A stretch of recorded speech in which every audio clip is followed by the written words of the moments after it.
Just while it's on my mind, there's something I want to just mention to you guys. If you get the chance, learn a second language. And I'm not saying go all the way to the point that you're fluent, although you should. um, but I would just, learn how to at least get directions in a second language, and then possibly a third. And the reason is because when I was in France, I did my best to learn as much French as possible in the week or so that we were there, in the 8 or 9 days that we were there. And while I'm here in Italy, I've spent a lot of time trying to learn as much Italian as possible. And I speak Russian, I speak English, I know enough Japanese to be able to get by as well. Um, and the reason I mention this is because there's a certain feeling that you get that is kind of hard to describe when you meet someone, you don't know what language they speak, but you can sift through languages to figure out which one it is that they speak, one, and then two, you can talk to them in that language. And that's really, really interesting to me, especially when I can go up to somebody and in English I can say, English? Do you speak English? And they might say, no, Italiano, at which point I can respond, bene, dove il, dove la, where is such and such, I don't know, dove il stazione, where's the station, and so on.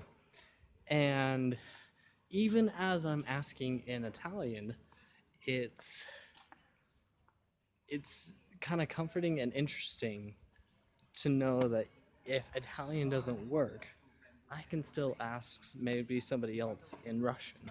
I can still ask somebody else in French. I can still ask somebody else in Japanese. And just being able to jump to these different languages and being able to switch to them at a moment's notice to get around, order food, just converse in general, it's it's a feeling that I can't put into words because I don't quite understand it. Um, yeah, I don't know. I'm trying to think of a way to describe it other than being like capable, comfortable, not so much powerful, but you kind of get what I'm getting at. And you could probably imagine what it's like. But again, it's one of those feelings that you do have to feel it. And it's also the same feeling as when you get like a certification or you develop a skill to the point that you can say, yes, that is something I can do. Um, it's a lot like that as well. So I would highly recommend, if you don't speak a second language, I would definitely pick one up. If you and the second language is by far the hardest. The third language gets much, much, much easier.